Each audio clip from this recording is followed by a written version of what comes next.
Hi everyone, Professor Little here. So we're going to take a minute and go through how to copy your hard work that you've been doing on your coding. We're going to be copying this to the student web server for the class. As you recall, you've been coding all of your assignments in the folder public_HTML. And you have created a subfolder called Pacific. And inside of that subfolder, you have a chapter folder for each of the chapters that you're going to submit for case study number 1. You also have your index page, which is the public_HTML/index.html file, which is your student home page, and this will actually link to all of your assignments. So when you open your index page for your student home page, that is like a table of contents page, and then you just need to link on your student home page for each of the chapter's home pages. So this is how you will submit all of your assignments for this class. So you have a chapter 2 link that takes you to chapter 2. You have a chapter 3 link that takes you to chapter 3. And you have a chapter 4 link which takes you to chapter 4. And notice for each of the chapters and the previous exercises, I had indicated you would code a chapter, copy all of your files, and use those as your starters for your next chapter so you can watch the progress of each chapter that you're completing for the course. So your student home page, you should always be trying to improve it. You have your introduction and education goals, and you can continue adding CSS for improvement of the design of your home page. So each time you have a case study due, this is how you will link to each of the chapters for the case study. For example, case study number 1 includes chapter 2, chapter 3, and chapter 4 coding. So first you need to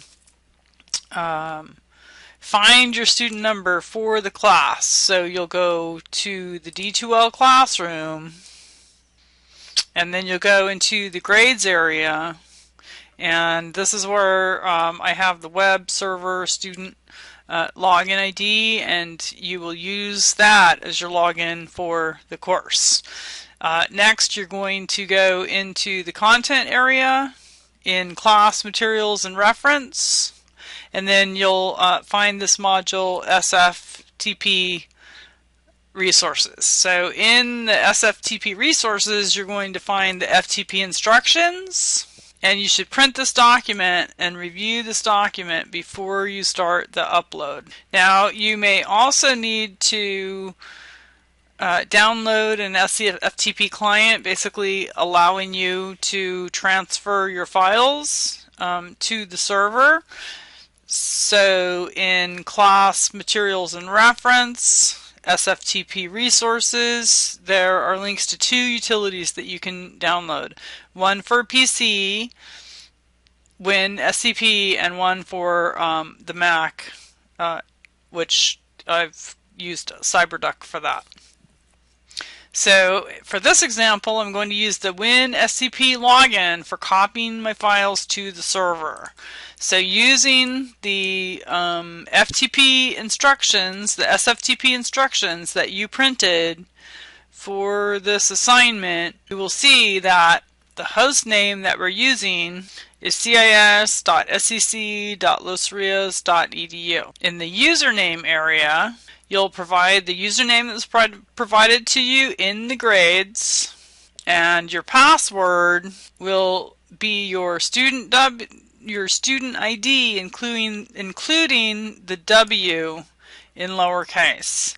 Now, important to note that if your username starts with a 0, you're going to omit that 0.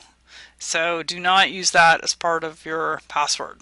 So once you've logged into the server, you'll be able to see a pane on each side. So the first thing you need to do is look at each pane to see which one is local versus which one is the server. So in this example,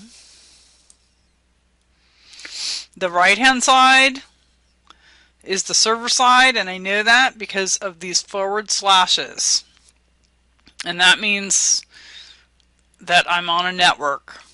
The left side is my user drive, and I know that because there are backslashes indicating that's a local drive.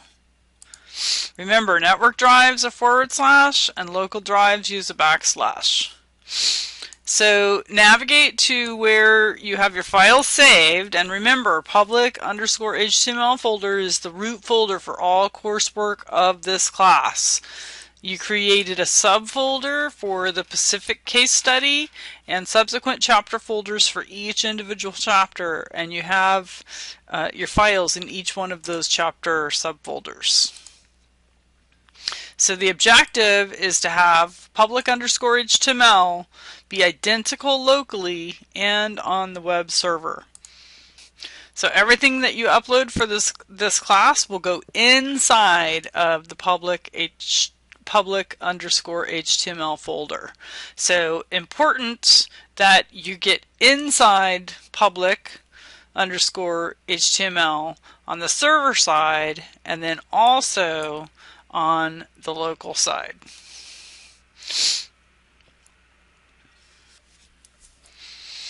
So once you're uploaded, once you have logged into the server, you'll be able to see your path of your student account. And when you go inside public_HTML on the server, you're going to see the CGI bin folder. So just ignore that folder. It's used for scripts, etc., but we will not be using them, so just ignore that folder. So what you're going to do is make sure that you have public showing on the network drive and public showing on your local drive. And the idea is that your local drive will look exactly like the network drive once you have everything uploaded. So to copy all of your files, so the student home page is going to be the index page, and your folders are going to be in the Pacific with your subfolders. You're going to just drag and drop your index page and the Pacific page, your index page and the Pacific folder, which will include all those subfolders for your subsequent chapters. So when I take this Pacific folder and I drag it over to the server, I am copying everything over there, including subdirectories that are inside that Pacific folder. So if I go on the server and I look, all my chapter folders are there. Now, because I have to copy everything, I'm going to take my student home page that I created, which is my public_HTML index file, and then I'm also going to put my images folder, which I created an images folder because I wanted to use a banner on my page. So I would like to see you guys use at least one image on the student home page. So once you have your files uploaded on the server, then you're going to go to the student home page to check your work.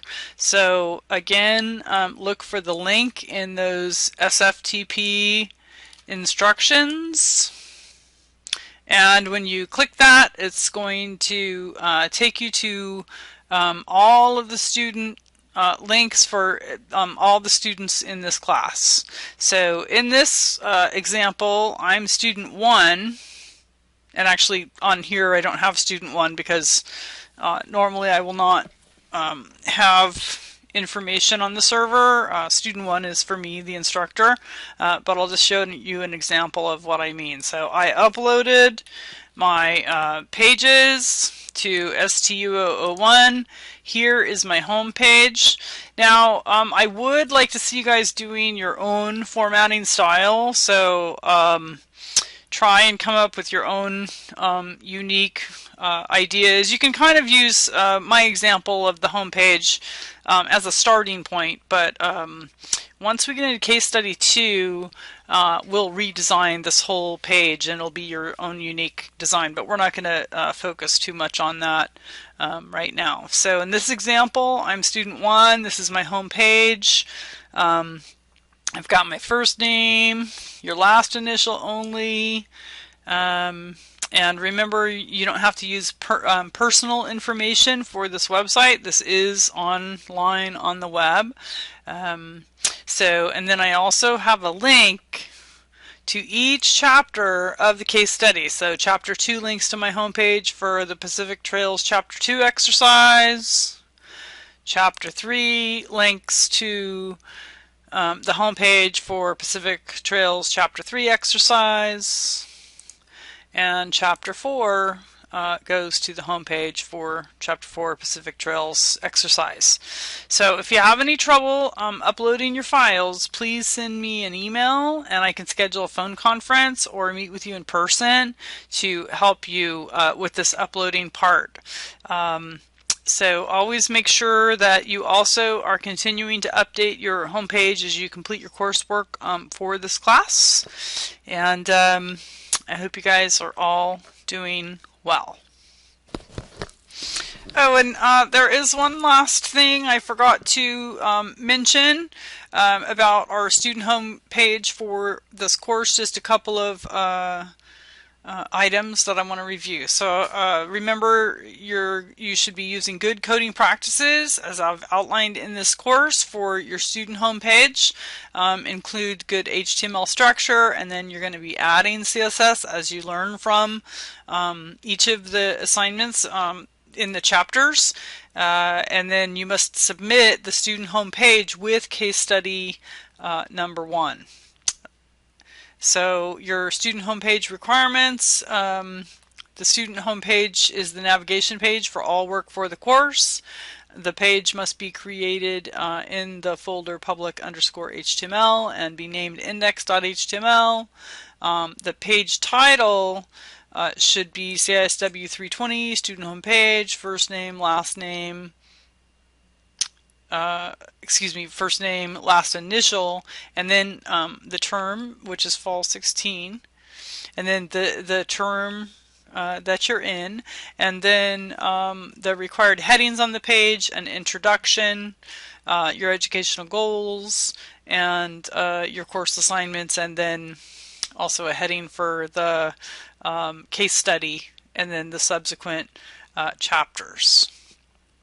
So also students should use one image on the page, and students certainly are encouraged to incorporate CSS to the page, but no specific requirements other than those previously outlined are required until we get to case study 2, at which point you will have some new requirements, but I will be outlining those in a future instruction module.